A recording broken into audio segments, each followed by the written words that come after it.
Right.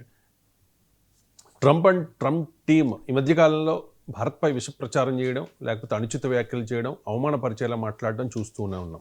రీసెంట్గా America commerce secretary Howard Lutnick వివాదాస్పద వ్యాఖ్యలు చేశారు. భారతీయులను అవమానించేలా ఆయన మాట్లాడారు. పనికి మాలిన వాళ్లను అమెరికా తీసుకురావద్దు అనేది ఆయన స్టేట్మెంట్. ఎందుకు పదే పదే ఇటువంటి వ్యాఖ్యలు చేస్తూ ఉన్నారు ఎంజే రావు గారు? అండ్ నెటిజన్లు ఈ వ్యాఖ్యల మీద తీవ్రంగా విమర్శలు చేస్తూ ఉన్నారు. లుట్నిక్ కామెంట్స్పై ఫైర్ అవుతూ ఉన్నారు. ఏమంటారు?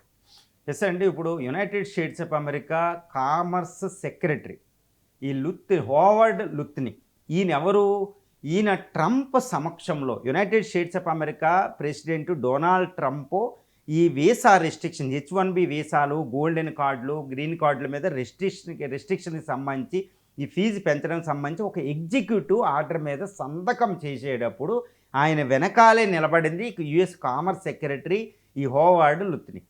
ఈయన ఒక పెద్ద కామెంట్ చేశాడు. అది భారతదేశానికి తీవ్రమైన అవమానం, భారతీయులకు తీవ్రమైన అవమానం అంట.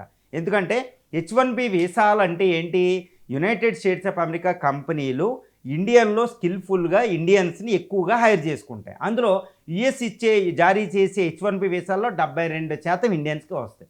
ఆయన ఒక మాట అన్నాడనమాట, ఈ పనికి మాలిన వాళ్ళని అమెరికా తీసుకురావద్దు, స్కిల్ఫుల్కి బాగా ఉపయోగపడే వాళ్ళని తీసుకురండి, పనికి మాలిన వాళ్ళని తీసుకురావద్దు, ఇట్స్ ఏ నాన్ సెన్స్ అనుకుంటూ ఒక పెద్ద పదాన్ని మాట్లాడాడండి. అది ఏంటి అంటే మనం ఒకటి గుర్తుపెట్టుకోవాలి. అంటే ఎక్కువ H1B వీసాలు ఇండియన్స్కి వస్తాయి కాబట్టి పనికి మాలిన వాళ్ళని తీసుకురావద్దంటే అది ఇండియన్స్కి ఎగ్నెస్ట్గా ఆయన చేసిన ఒక పెద్ద కామెంట్గా మనం చెప్పుకోవచ్చు. అందుకనే ఇప్పుడు నెటిజన్స్ అందరూ ఫైర్ అవుతున్నారు. ఇది భారతదేశానికి ఒక తీవ్రమైన అవమానం కాబట్టి ఎట్టి పరిస్థితుల్లో ఇది చాలా అవమానకరమైన విషయం అని పగ తీర్చుకోవాలన్నట్టు మాట్లాడుతున్నారు. ఇప్పుడు మోడీ కూడా ఈ విషయంలో చాలా తీవ్రంగా పరిగణిస్తారు. కానీ ఏంటంటే ఇది ఒకేసారి మనం చెప్పమన్నమాట. ఎందుకంటే జాత్యాహంకారంగా వాళ్ళు మాట్లాడుతూ ఉంటారు. వైట్ రేస్ అనేది, ఇక్కడ వైట్ రేస్ ఇండియన్స్కి ఎగ్నెస్ట్గా ఒకప్పుడు ఎక్కువ మాట్లాడేవారు హోవర్డ్.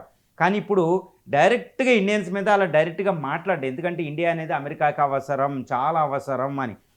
కాకపోతే ఈ హోవర్డ్ లుత్నిక్ ఏంటంటే చాలా నోరు పారేసుకుంటున్నాడు, చాలా అవుట్స్పోకెన్గా మాట్లాడుతున్నారు. ఇండియాకి సంబంధించిన ఈ ట్రేడ్ డీల్కి సంబంధించి ఆయన కామెంట్లకు ఒక అంతే లేదు. భారతదేశం అక్కడ అమెరికా నుంచి ఎట్టి పరిస్థితుల్లో ఒక బుట్టడు కార్న్ అంటే బుషెల్ కార్న్ కూడా తెచ్చుకోదు, ఈ దేశం మీద ఆంక్షలు విధించాలి, ఈ ఆంక్షలు సరైనవే, రష్యా యుద్ధానికి ఇండియాయే సహాయపడుతుంది, ఇలాంటి కామెంట్లన్నీ లుత్నిక్ చేశాడు. భారతదేశాన్ని అవమానపరిచిన కామెంట్లన్నీ ఈ లుత్నికే చేశాడు. కానీ ఇప్పుడు యుఎస్ ఇండియన్స్ వెళ్ళేవాళ్ళు పనికి మాలిన అన్నట్టు మాట్లాడుతారు. మరి యుఎస్ కంపెనీలు ఎందుకు తెచ్చుకుంటున్నాయి ఇండియన్స్ని? ఇప్పుడు మైక్రోసాఫ్ట్, అదేవిధంగా గూగుల్, అమెజాను, అవి వరల్డ్స్ లార్జెస్ట్ పెద్ద కంపెనీలు అండి. అదేవిధంగా ఈ గూగుల్ అని, మెటా అని, ఈ పెద్ద ట్విట్టర్ అని, తర్వాత వరల్డ్ బ్యాంక్ అని, బంగ్లా అని, ఇలా మన ఇండియన్స్ని ఎందుకు సీఈఓలుగా పెడుతున్నారు వాళ్ళు? నిజంగా పనికిమాలిన వాళ్ళు అయితే అది మనం చూసుకోవాలి. ఎందుకంటే ఫార్చ్యూన్ 500 కంపెనీ రిచెస్ట్ పర్సన్ మనమే. అవి 250 నుంచి 300 బిలియన్ డాలర్లు ట్యాక్స్ చెల్లిస్తున్నారు మన ఇండియన్స్. 1.6% ఆఫ్ ది పాపులేషన్ ఉన్నారు. ఈవెన్ ఇప్పుడు అక్కడ యుఎస్ ఇంటెలిజెన్స్ దానికి హెడ్ కూడా మన ఇండియన్ కాస్ట్ పటేల్, వాళ్ళు చాలా జాగ్రత్తగా పనిచేస్తారు. తర్వాత తులసి గబార్డ్ ఎంత సేవ చేస్తారని, ఈ ట్రంప్ ఎన్నిక అవ్వడంలో భారతీయులు ఎంత కీలక పాత్ర పోషించారు.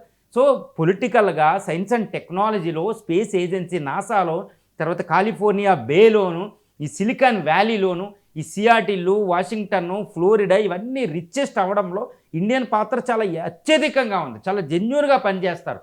క్రైమ్ రేట్ కూడా ఇండియన్స్ యావరేజ్ అమెరికన్స్ కంటే చాలా తక్కువ క్రైమ్ అక్కడ.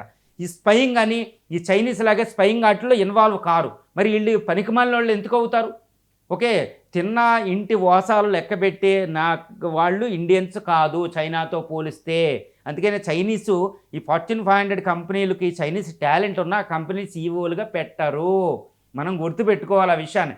ఇండియన్స్నే పెడతారు. ఎందుకంటే తినేవాడు వాసాలు లెక్క పెట్టకూడదనే ఒక నీతి ఇండియన్స్కి ఉంటుంది. ఉప్పు కారం తిన్నప్పుడు వాళ్ళకి రుణపడి ఉండాలని ఒక ఇండియన్స్కి ఉంటుంది. కాబట్టి ఇండియన్స్కి ఎక్కువ క్రెడిబిలిటీ అనేది యునైటెడ్ స్టేట్స్ ఆఫ్ అమెరికాలో మనం చూడవచ్చు. మరి లుత్నిక్ ఎందుకు మాట్లాడుతున్నాడంటే పక్కనున్న ట్రంప్ని కాకాపట్టడానికి. ఆయన మాట్లాడడం అమెరికా గ్రేట్ అయ్యాను, మేక్ అమెరికా గ్రేట్ అయ్యాను, అమెరికా ఫస్ట్ అంటే మేక్ అమెరికా గ్రేట్ ఎందుకు అయ్యింది? ఇమిగ్రెంట్ నుంచి వచ్చే టాలెంట్ని వాళ్ళు వాడుకోవడం వల్ల అమెరికా గ్రేట్ అయ్యింది. అమెరికాకు ఇంకోటి ఏంటంటే అమెరికా ఇమ్మిగ్రేషన్లో ఎక్కువ మంది అక్కడ అమెరికాకి వలస వెళ్ళకపోతే అమెరికా పాపులేషన్ తగ్గిపోద్ది. ఇప్పుడు జపాన్ లాగా, ఈ జర్మనీ, స్కాండినేవియన్ నేషన్స్ లాగా, యూకే లాగా అక్కడ నేచురల్గా బెర్త్ రేట్ తక్కువ, కాబట్టి డెత్ రేటు సమానంగా ఉంటుంది. కాబట్టి పాపులేషన్ అనేది అక్కడ పెరగదు. కాబట్టి ఇమిగ్రేషన్ వల్ల యునైటెడ్ స్టేట్స్ ఆఫ్ అమెరికా బతుకుతుంది. గుర్తుపెట్టుకోవాలి, ఇమిగ్రేషన్ పాలసీ చాలా ఆస్ట్యూట్గా ఉంటుందండి ఇటు జపాన్, జర్మనీలతో పోలిస్తే. కాబట్టి ఇమిగ్రేషన్ అనేది స్టాప్ అయిందనుకో అమెరికా గ్రేట్ అగైన్ అవ్వదు, ఉన్న అమెరికా పవరే పోతుంది. ఇది అందుకనే అమెరికా లాస్ ఇండియా గెయిన్ అంటారు. కాబట్టి ఏదేమైనప్పటికీ అమెరికా ఈరోజు లుత్నిక్ చేసిన స్టేట్మెంట్ అనేది తీవ్రంగా పరిగణించాల్సిన అవసరం. మరి మోడీ ఎందుకు మాట్లాడతలేదంటే, ఇప్పుడు ఇండియా యుఎస్ల మధ్య ట్రేడ్ డీల్ కుదుర్చుకుంటున్నాం. ట్రంప్ మోడీలు దెబ్బలాడుకునే పరిస్థితి లేదు, ఇద్దరికి ఒకరికొకరు ఫ్రెండ్షిప్ చేయాలి. అంటే ఇప్పుడు మోడీ మాట్లాడలేదని ఈ విషయం మీద మనం అడగడానికి లేదు. ఎందుకంటే యుఎస్తో ట్రేడ్ డీల్ ఇంపార్టెంట్, అమెరికాకి ఇంట్రెస్టే, ఇండియాకి కూడా చాలా ఇంపార్టెంటే ట్రేడ్ డీల్. కాబట్టి ట్రేడ్ డీల్ కుదురుతుంది. కాకపోతే ఈ లుత్నిక్ అన్న స్టేట్మెంట్ మాత్రం చాలా హాటెస్ట్ కామెంట్లు అని చెప్పుకోవచ్చు. ఇది ఇండియాకి అవమానం. ఆయన నోరు మాత్రం కట్టడి చేసుకునే అవకాశం, ఆయన్ని కట్టడి చేసే విధంగా కూడా మనం మాట్లాడాలి. అది మోడీ లెవెల్లో మాట్లాడకూడదు. కింద వాళ్ళు మాట్లాడతారు, దాని మీద మాట్లాడే టైం కూడా వస్తుంది.